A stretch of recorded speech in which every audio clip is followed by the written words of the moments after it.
Smoking causes cancer. Smoking kills. புகைப்பிடித்தல் புற்றுநோயை உண்டாக்கும் மற்றும் உயிரை கொல்லும்.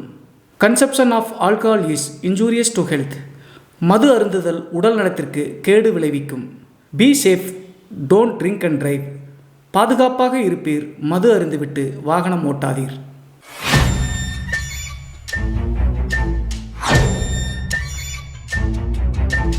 ஹாய் எவ்ரிபடி, நான் உங்கள் Siva. Welcome to our channel. இன்றைய காணொலியில் தமிழ்நாட்டினுடைய நிலக்கரிக்கு புகழ்பெற்ற நெய்வேலிக்கு அருகாமையில் நடந்த ஒரு அதிபயங்கர அமானுஷ்ய திகில் சம்பவத்தை தாங்க முழுமையாக பார்க்க போகிறோம். இந்த சம்பவத்தில் 3 உடன் பிறந்த அண்ணன் தம்பிகளில் ஒருத்தர் இறந்த பிறகு நடந்த திகில் மற்றும் அமானுஷ்ய நிகழ்வு தாங்க இன்றைய காணொலி. ஸோ இன்றைய காணொலியும் கொஞ்சம் கூட சுவாரஸ்யம் மற்றும் த்ரில்லிங் குறையாமல் நீங்கள் அப்படியே எதிர்பார்க்கலாங்க.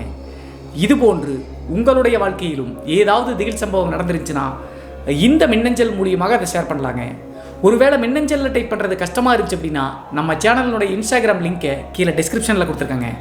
அதில் போய் ஃபாலோ பண்ணிவிட்டு வாய்ஸ் நோட்டாக கூட ஷேர் பண்ணலாங்க. இது வரைக்கும் நம்ம சேனலை நீங்கள் சப்ஸ்கிரைப் பண்ணாமல் பார்த்துட்டு இருந்தாலும் சரி, புதிய பார்வையாளராக இருந்தாலும் சரி, வீடியோக்கு கீழே இருக்கக்கூடிய சப்ஸ்கிரைப் பட்டன் மற்றும் பெல் ஐக்கான் இரண்டையுமே கிளிக் பண்ணிடுங்க. நம்ம ஷோக்குள்ளே போகலாம்.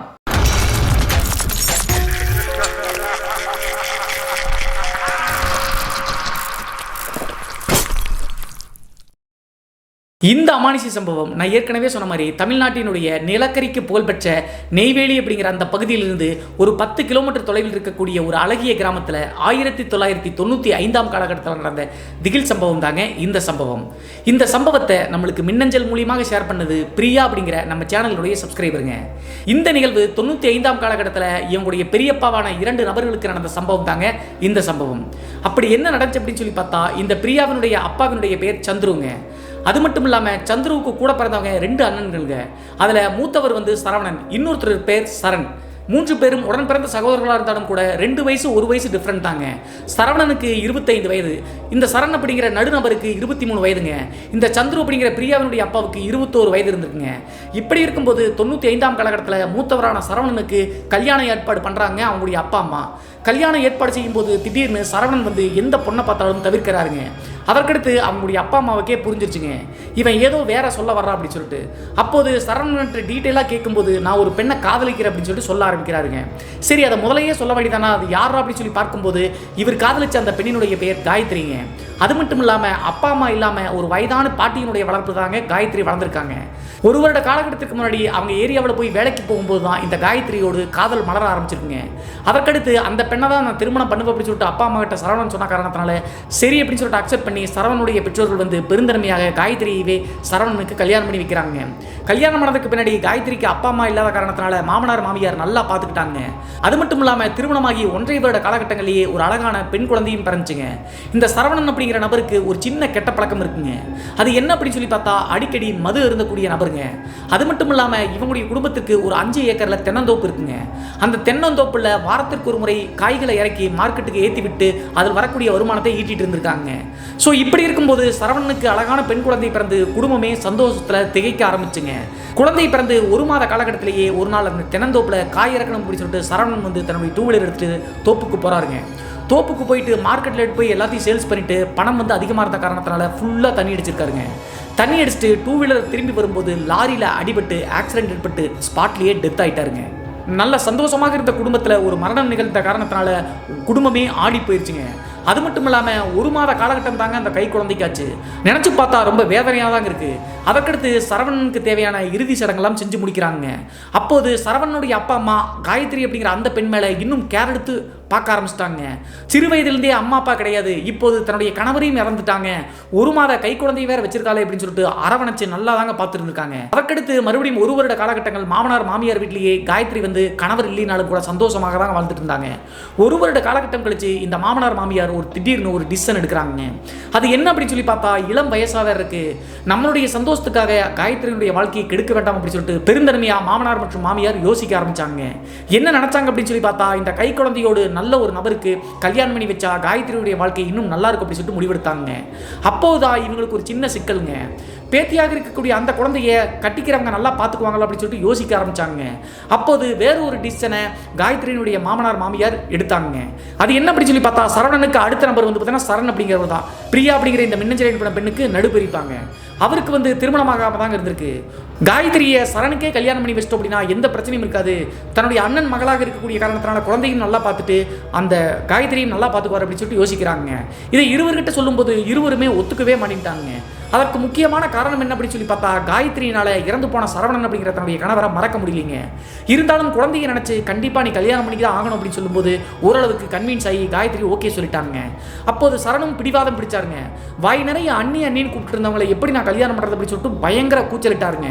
அவரையும் சமாதானப்படுத்தி வேற ஒரு நபருக்கு கல்யாணம் பண்ணி வச்சா அண்ணனுடைய மகள் அந்த குழந்தை படாத பாடுபட்டுருவா அப்படின்னு சொல்லிட்டாங்க. காரணத்தினால குழந்தைக்காக ரெண்டு பேரும் திருமணத்துக்கு ஓகே பண்ணிக்கிறாங்க. திருமணம் ஆயிருந்தாலும் கூட காயத்ரி அப்படிங்கிற அந்த பெண்ணை அண்ணின்னு தாங்க கூப்பிட்டுருக்காரு. அவரால் வேற வார்த்தை சொல்லி கூப்பிட தெரியல. திருமணமான முதல் இரவே என்ன பண்ணிட்டாங்க அப்படின்னா, காயத்ரி உன்னுடைய அண்ணனை என்னால் மறக்கவே முடியல, கொஞ்சம் வருடங்கள் எனக்கு டைம் கொடு, அது வரைக்கும் வெளியே மட்டும் தான் நம்ம கணவன் மனைவி அப்படி சொல்லிட்டு தோற்றம், ரூமுக்குள்ள நம்ம தனியாக தான் இருக்கணும் அப்படி சொல்லி சொன்ன காரணத்தினால சரி அண்ணி அப்படி சொல்லிட்டு சரணும் சொல்லிட்டாருங்க. திருமணமாகி கணவன் மனைவியாக இருந்தாலும் கூட சொன்ன வாக்குறுதி ஏற்ப அந்த ரூம்குள்ள பார்த்தீங்கன்னா காயத்ரி குழந்தையோடு ஒரு பக்கம் படுத்து தூங்கினாங்கன்னா சரண் இன்னொரு பக்கம் தாங்க தூங்குவார். இதற்கு பின்பு தான் அமானுஷ்ய புயல் அவங்களுடைய வீட்டில் வீச ஆரம்பிச்சுங்க. என்ன நடந்துச்சு அப்படின்னு சொல்லி பார்த்தா, திருமணமாகி ஒரு 10-20 நாளும் கொடுக்காதுங்க.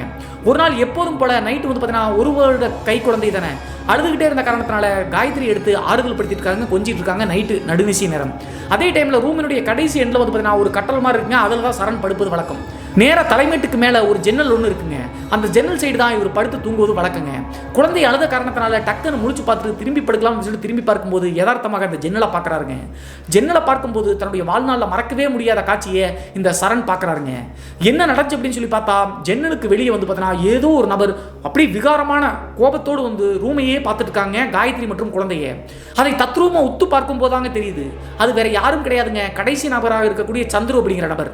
அவரை இறந்து போன சரவணனும் சரிங்க, இப்போது கல்யாணம் பண்ணி இருக்கக்கூடிய சரணும் சரி, சின்னவனையை தாங்க கூப்பிடுவாரு கடைசி வாரிசு அப்படிங்கிற காரணத்தினால. டே சின்னவனே அப்படின்னு சொல்லிட்டு சத்தம் போட்டதாங்க. டக்குன்னு அந்த ஜன்னல் இருந்து சைடில் இருக்கக்கூடிய செவுத்துல மறைஞ்சிட்டாருங்க அந்த நபர். அதற்கடுத்து என்னாச்சு அப்படின்னு சொல்லி காயத்ரி கேட்குறாங்க. ஒன்றுமில்லை அப்படின்னு சொல்லிட்டு ரூமை விட்டு வெளியே போய் அந்த ஜன்னல் இருக்கக்கூடிய வெளிப்பகுதியில் போய் தேடி பார்க்குறாருங்க. சந்துருவான உண்மையிலே எட்டி பார்த்தாரா அப்படின்னு சொல்லிட்டு. அப்படி பார்க்கும்போது சந்துரு எங்கேயுமே இல்லைங்க. அதற்கடுத்து கன்ஃபியூஸோடவே நம்ம நல்லா பார்த்தோமே, ஒருவேளை தூக்க கழகத்தில் நம்மளுக்கு அப்படி தெரிஞ்சிருக்குமா அப்படின்னு சொல்லிட்டு யோசிச்சுக்கிட்டே யதார்த்தமாக ரூம்குள்ளே சந்துருடைய ரூமில் போய் பார்க்குறாருங்க. உண்மையிலேயே சந்துரு ஆழ்ந்த தூக்கத்தில் தூங்கிட்டு இருக்காருங்க.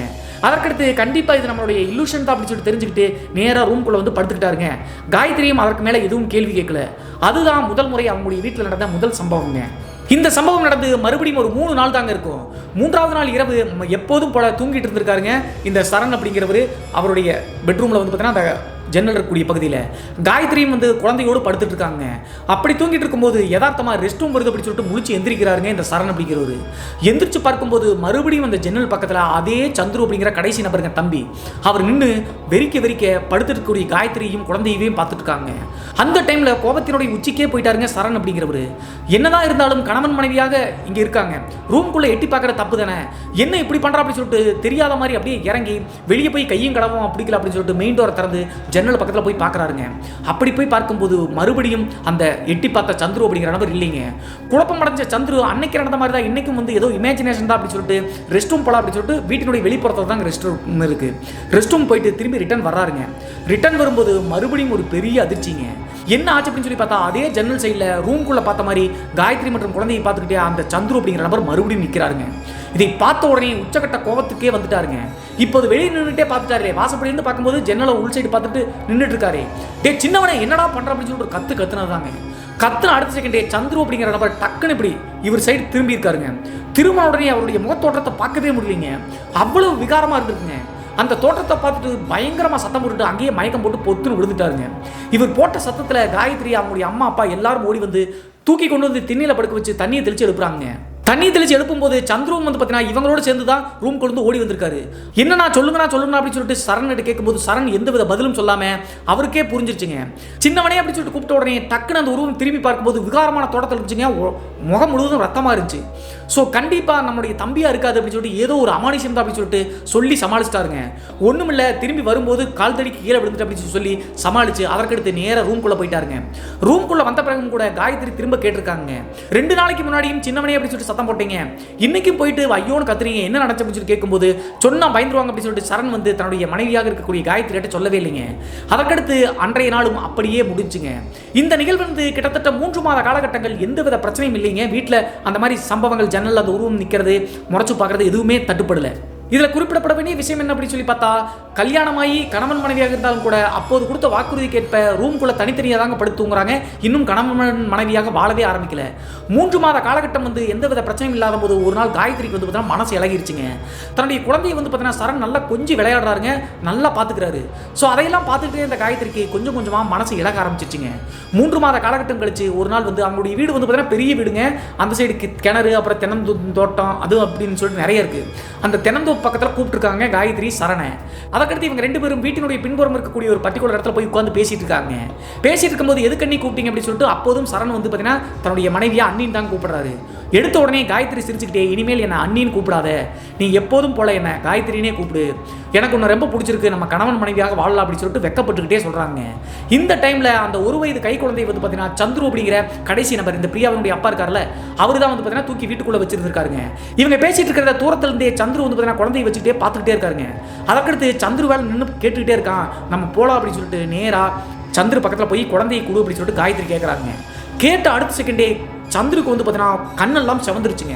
செவந்துக்கிட்டு குழந்தைய இறுக்கி பிடிச்சிட்டு, என் குழந்தைங்க எனக்கு பார்க்க தெரியும், உன் வாழ்க்கையை நீ பார்த்துக்கோ அப்படின்னு சொல்லிட்டு சரசரசன் ரூம்குள்ள அவருடைய ரூம்குள்ள போயிட்டாருங்க. காயத்ரிக்கு ஒன்றுமே புரியலிங்க.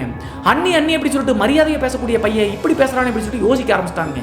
அதே நேரத்தில் கடைசியாக வந்து பார்த்தீங்கன்னா தன்னுடைய கடவுளை இனிமேல் அண்ணின்னு கூப்பிட வேணாம்னு சொல்லிட்டு சரண் சொன்னாங்கல்ல, அவரும் வந்து காயத்ரியினே கூப்பிட ஆரம்பிச்சிட்டாருங்க. அன்றைய நாள் இரவு எப்போதும் போல சாப்பிட்டு முடிச்சுட்டு கணவன் மனைவியாக அன்றைய நாள் தான் முதல் முறை தன்னுடைய வாழ்க்கையை தொடங்க ஆரம்பிக்கிறாங்க. குழந்தையை தூங்க வச்சுட்டு 2 பேரும் கணவன் மனைவியாக அந்த சரண் வந்து எப்போதும் அந்த ஜன்னல் பக்கத்தில் அந்த கட்டளை தான் படுப்பாரு. 2 பேரும் ஒன்றா அன்றைய நாள் தாங்க இருக்காங்க. எல்லாம் முடிஞ்ச பிறகு டக்குன்னு காயத்ரி எந்திரிச்சு தன்னுடைய புடவை வந்து சரி செஞ்சுட்டு இருக்காங்க. சரி செஞ்சுட்டு இருக்கும்போது திடீர்னு காயத்ரி பயங்கரமாக கூச்சல் விட்டாங்க. சத்தம் போட்ட உடனே சரணம் எந்திரிச்சு என்ன காயத்ரி அப்படின்னு சொல்லி கேட்குறாருங்க. கேட்கும்போது மறுபடியும் அந்த ஜன்னல் பக்கத்திலேயே இவங்க தான் அந்த கணவன் மனைவியாக இருந்தாங்க இல்லையா, ஜன்னல் வேற திறந்துதான் இருக்கு. சந்துரு மாதிரியே வந்து பார்த்தீங்கன்னா அந்த உருவம் நின்றுட்டு காயத்ரியை ஆவேச கண்களோடு பார்த்துட்டு இருக்குங்க. இவர் எந்திரிச்சு பார்க்கும்போது மறுபடியும் நகராம அந்த உருவம் அங்கேயே நிற்குதுங்க. சரணையும் முறைக்குது. அதற்கடுத்து சொந்த தம்பியா இருந்தாலும் கூட இவனை விடக்கூடாது, கணவன் மனைவியா இருக்கும்போது இப்படி ஜன்னல் வழியை எட்டி பார்க்கறேன்னு அப்படின்னு சொல்லிட்டு வேக வேகமாக கோபத்தில் வந்து பார்த்தீங்கன்னா காயத்ரி தடுத்தும் கூட வெளியே போய் கத்திட்டே சின்னவனே கத்துறாருங்க. இவர் கத்துறதை பார்த்துட்டு வீட்டுக்குள்ள இருக்கக்கூடிய அவங்களுடைய அம்மா, அதாவது காயத்ரியுடைய மாமியார் எந்திரிச்சிட்டாங்க. எந்திரிச்சு எதுக்குடா சின்னவனை இன்னார்த்தி கூப்பிட்ற அப்படின்னு கேட்கும்போது அவன் செய்யறது அயோக்கியத்தனம், அவன் எங்கே அப்படி சொல்லி கேட்குறாங்க. காயத்ரியுடைய மாமியார் சொன்னதை கேட்டு பெரிய ஷாக்குங்க. என்ன ஆச்சு அப்படின்னு சொல்லி பார்த்தா காயத்ரியும் சரி சரணும் சரி அந்த கணவன் மனைவியாக இருந்து எந்திரிக்கும் போது 2 பேருமே அந்த ஜன்னல் வழியாக வெளியே இருந்து எட்டி பார்த்த மாதிரி அந்த உருவத்தை பார்த்தாங்கல்ல. ஆனால் சந்திரு இரவு 7 மணிக்கே அவங்களுடைய அப்பாவும் சந்துருவும் சேர்த்து தென்னந்தோப்புக்கு காவலா போயிட்டாங்க. அன்றைய நாள் பறிச்சு போட்ட காய்களை எல்லாமே மார்க்கெட்டுக்கு அனுப்ப முடியாமல் அங்கே தாங்க இருந்திருக்கு. சரி யாராவது திருடிடுவாங்க அப்படின்னு சொல்லிட்டு நினச்சிதான் சந்துரு மற்றும் காயத்ரியினுடைய மாமனார் 2 பேரும் போயிருக்காங்க. இதை கேட்ட உடனே தூக்கி வாரி போட்டுருச்சுங்க காயத்ரிக்கும் சரணுக்கும். அப்போ ஜன்னல் வழியா சந்துரு மாதிரியே எட்டி நின்று நம்மளை முறைச்சு பார்த்தது யார் அப்படின்னு சொல்லிட்டு குழப்பம் அடைஞ்சிட்டாங்க. இருந்தாலும் காயத்ரி வந்து அவங்களுடைய மாமியார்கிட்ட சொல்லக்கூடாது அப்படின்னு சொல்லிட்டு சைகை காமிக்கிறாங்க, அவங்க பயந்துருவாங்க அப்படின்னு சொல்லிட்டு. அதே நேரத்தில் ஒன்றுமில்லமா சும்மா தான் கேட்டேன் அப்படின்னு சொல்லிட்டு பெரிதுபடுத்தாம ரூம்குள்ளே வந்துட்டாங்க. ரூம்குள்ளே வந்து விடிய 2 பேரும் தூங்கவே இல்லைங்க.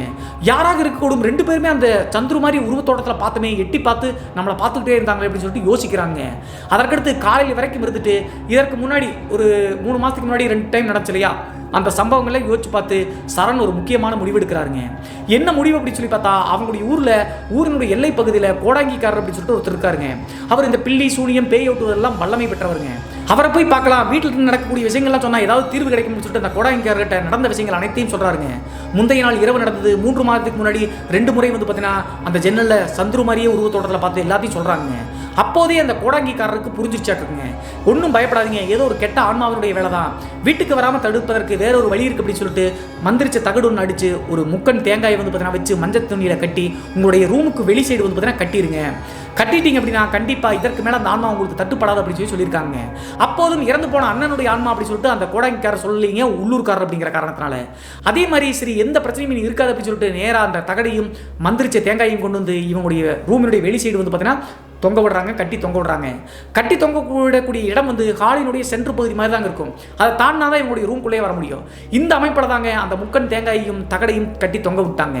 அந்த நாளிலிருந்து கிட்டத்தட்ட ஒரு வார காலகட்டம் வந்து பார்த்தீங்கன்னா இந்த சந்துரு அப்படிங்கிறவர் இவங்க 2 பேர்த்துக்கிட்டையும் பேசவே இல்லைங்க. அது மட்டும் இல்லாமல் குழந்தைய இவங்க 2 பேர்த்து கையில் கொடுக்கறதே இல்லைங்க. எப்போ பார்த்தாலும் தூக்கி கையில் வச்சுட்டு அவருடைய ரூம்குள்ளேயே போய் வச்சுக்கிறாருங்க.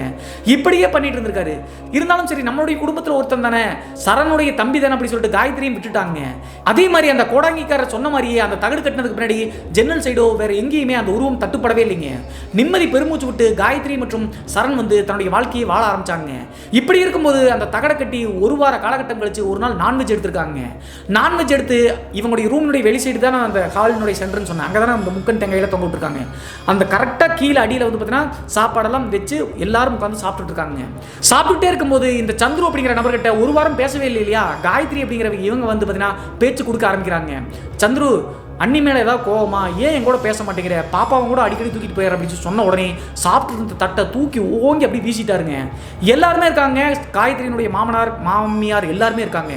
இப்படி தூக்கி வீசிட்டு குழந்தைய வந்து பார்த்தீங்கன்னா இறுக்கி பிடிச்சிட்டு ரூம்குள்ளே போய் கதவை சாத்திட்டாருங்க. எதற்காக இப்படி பண்ணுறான் அப்படின்னு சொல்லிட்டு மாமனார் மாமியார் வந்து பார்த்தீங்கன்னா சரண் கிட்டையும் இந்த காயத்ரிட்டையும் கேட்குறாங்க, உங்ககிட்ட ஏதாவது சண்டையா அப்படின்னு சொல்லிட்டு. அப்படிலாம் ஒன்றும் இல்லை, ஒரு வார காலகட்டமாகவே என்னுடைய நடவடிக்கை சரியில்லை, என்கிட்ட பேச மாட்டேங்கிற அப்படின்னு சொல்லியிருக்காங்க. அப்போதும் மாமனார் மாமியார் கிட்ட அந்த ஜன்னல் சைடு வந்து பார்த்தீங்கன்னா சந்துரு உருவம் மாதிரி ஒரு உருவத்தோட்டத்தை பார்த்து தான் இந்த தகடை கொண்டு வந்து கட்டியிருக்க அப்படின்னு சொல்லவே இல்லைங்க. தகடை கட்டும் போது கேட்டிருக்காங்க, ஒன்றும் இல்லை டிஸ்ட்ரிக்டாக அப்படின்னு சொல்லி சமாளிச்சிட்டாருங்க இந்த சரண் அப்படிங்கிறவர். அதற்கடுத்து அந்த சாப்பாடு தட்டை வீசிட்டு குழந்தையை தூக்கிட்டு ரூம்குள்ளே போனவர் ஒரு 10 நிமிடம் கழிச்சு குழந்தையோடு வெளியே வர்றாருங்க. கதவை திறந்து அந்த அவருடைய ரூமுடைய நிலவாசலே இருந்து இவங்க சாப்பிட்டுட்டு கூடிய நபர்களும் உத்து பார்த்துட்டு இருக்காருங்க.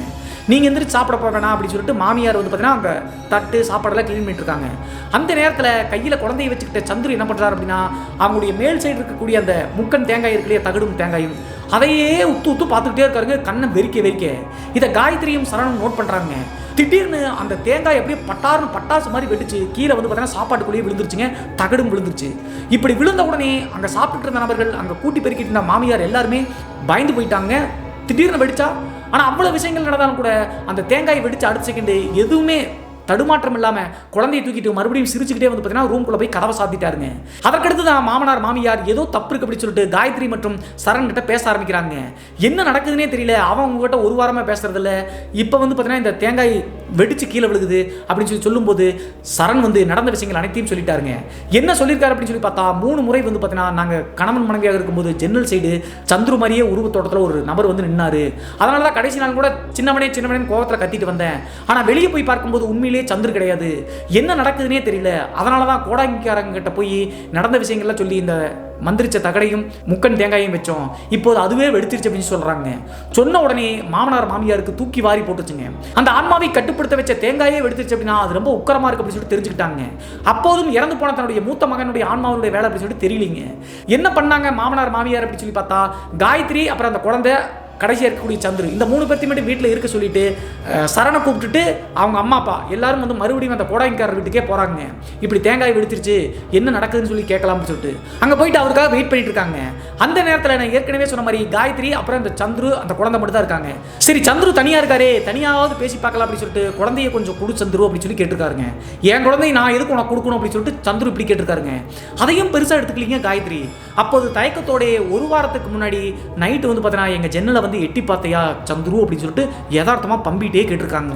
இப்படி கேட்ட உடனே சந்துரு வந்து பார்த்தீங்கன்னா டக்குன்னு வீரியமாயிட்டாருங்க. உனக்கு எப்படியமோ மனசு வந்துச்சு, நீ என்னோட பொண்டாட்டி, இவ என்னோட குழந்தை, அவங்க கூட எப்படி உன்னால இருக்க முடிச்சு அப்படின்னு சொல்லிட்டு இப்படி சொல்றாருங்க. இறந்து போன சரவணன் தன்னுடைய மனைவியை அம்முன்னு தாங்க கூப்பிடுவாரு. அப்படியே கூப்பிட்ட உடனே தூக்கி வாரி போட்டுச்சுங்க இந்த காயத்ரிக்கு. ஸ்டன்னா எப்படியே நின்ட்டாங்க.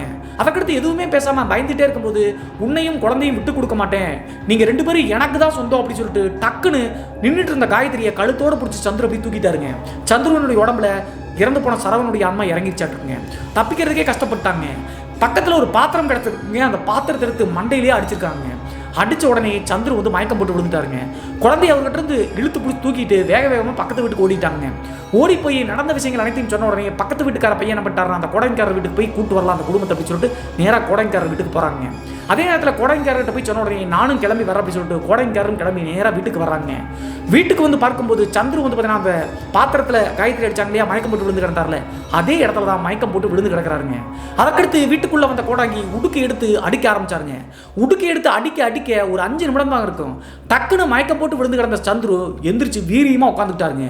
நீ யாரு, உனக்கு என்ன இங்கே வேலை அப்படின்னு சொல்லிட்டு கோடங்கிக்காரர் கேட்கும்போது இது ஏன் வீடு, நான் சரவணன் அப்படின்னு சொல்லியிருக்காருங்க. சொன்ன உடனே ஒட்டுமொத்த குடும்பத்திற்கும் நடுநடுங்கி போயிட்டாங்க. அதே நேரத்தில் காயத்ரியும் வந்து பார்த்தீங்கன்னா அழுதுகிட்டு ரூம்குள்ளே ஓடிட்டாங்க.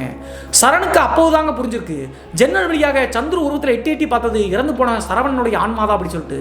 அதனால தான் ஒரு நாள் பாத்ரூம் போயிட்டு திரும்பி வரும்போது டக்குன்னு திரும்பும்போது முகமெல்லாம் ரத்தமாக இருந்துச்சுல, ஆக்சிடென்ட் ஏற்படும்போது சரவணனுக்கு முகமெல்லாம் அடிபட்டு தான் இறந்து போனார்.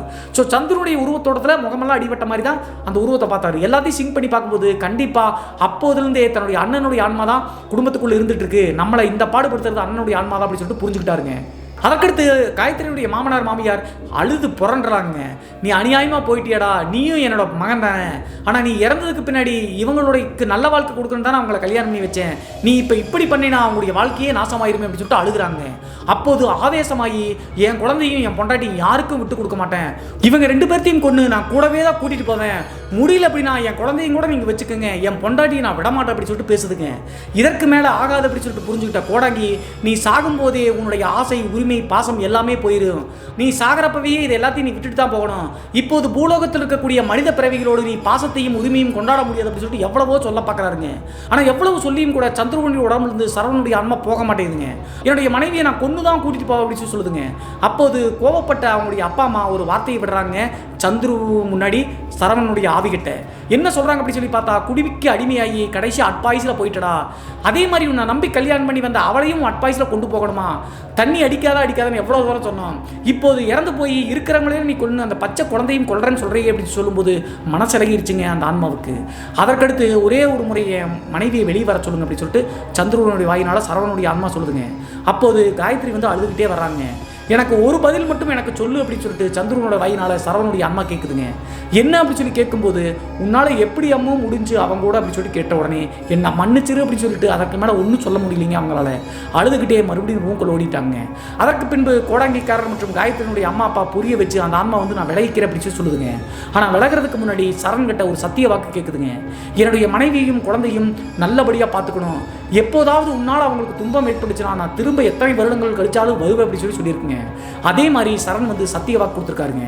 அண்ணா காயத்ரியையும் குழந்தையும் நான் நல்லா பார்த்துக்க அப்படின்னு சொல்லி சத்திய வாக்கு கொடுத்த உடனே அந்த ஆன்மா வந்து விலகி மோட்ச தீபம் ஏற்றி மோட்சத்துக்கே அனுப்பிட்டாங்க. இந்த சம்பவம் 1995 காலகட்டத்தில் நடந்துச்சாங்க. சரண் மற்றும் காயத்ரி இவங்க இருவருக்குமே சரவணன் மூலியமாக பிறந்த ஒரு குழந்தை, பெண் குழந்தை இருக்கு இல்லையா, அதற்கடுத்து மறுபடியும் 2 பெண் குழந்தைகளுங்க. மொத்தம் 3 வாரிசுகளோடு அந்த குடும்பம் நல்ல சந்தோஷமாக தாங்க இருக்காங்க. அதே நேரத்தில் கடைசியாக பேய் பிடிச்ச அந்த சந்துரு அப்படிங்கிற நபருடைய மகள் தாங்க இந்த மின்னஞ்சல் என்ன பிரியா அப்படிங்கிறவங்க. நம்மளுடைய வீடியோக்களை தொடர்ந்து பார்த்துட்டு இருக்கக்கூடிய காரணத்தினால தன்னுடைய குடும்பத்திட்ட இந்த சம்பவத்தையெல்லாம் கேட்டு அப்படியே பிசுறு மாறாமல் சொல்லியிருக்காங்க. கஷ்டப்பட்டு இந்த சம்பவத்தை நம்மளுக்கு ஷேர் பண்ண பிரியாவுக்கு ஒரு நன்றி சொல்லிட்டு இன்றைய காணொலியை இதோடு முடிச்சுக்கலாங்க. இன்றைய காணொலியை நாம் தெரிஞ்சுக்க வேண்டியது என்ன சொல்லி பார்த்தா, எப்பயும் சொல்கிற மாதிரி தாங்க, குடி வந்து பார்த்தீங்கன்னா ஏகப்பட்ட குடும்பங்களை நாஸ்தி பண்ணிருங்க. அதில் இந்த சம்பவம் ஒன்று அப்படின்னு சொல்லிட்டு புரிஞ்சுக்குங்க. திரும்ப திரும்ப மது பழக்கம் குடிப்பழக்கத்தை பற்றி சொல்கிறேன் அப்படின்னா ஒருத்தராவது திருந்துவீங்க அப்படின்னு சொல்லிட்டு தாங்க நம்ம வீடியோவை பார்த்து திருந்துவீங்க அப்படின்னு சொல்லிட்டு தாங்க சொல்கிறேன். ஸோ யாராவது ஒருத்தர் யோசிச்சு பாருங்களேன், குடினால நம்மளுடைய உயிர் போயிடுச்சு அப்படின்னா நம்மளுடைய குழந்தைகள் என்ன அப்படின்னு சொல்லி யோசிச்சு பார்த்து நிறுத்தினீங்க அப்படின்னா சந்தோஷம் தாங்க. இன்றைய காணொலி பற்றிய உங்களுடைய கருத்து என்ன அப்படின்னு சொல்லிட்டு மறக்காம கமெண்ட் பாக்ஸில் கமெண்ட் பண்ணுங்க. இது போன்று உங்களுடைய வாழ்க்கையிலும் ஏதாவது திகில் சம்பவம் நடந்துருச்சுன்னா இந்த மின்னஞ்சல் மூலியமாக அதை ஷேர் பண்ணலாங்க. ஒருவேளை மின்னஞ்சலில் டைப் பண்ணுறது கஷ்டமாக இருந்துச்சு அப்படின்னா நம்ம சேனலோட இன்ஸ்டாகிராம் லிங்கை கீழே டிஸ்கிரிப்ஷனில் கொடுத்துருக்கேங்க. அதில் போய் ஃபாலோ பண்ணிவிட்டு வாய்ஸ் நோட்டாக கூட ஷேர் பண்ணலாங்க. மீண்டும் ஒரு த்ரில்லிங்கான அமானுஷ எபிசோடுடன் உங்களை சந்திக்கும் வரை நான் உங்கள் சிவா.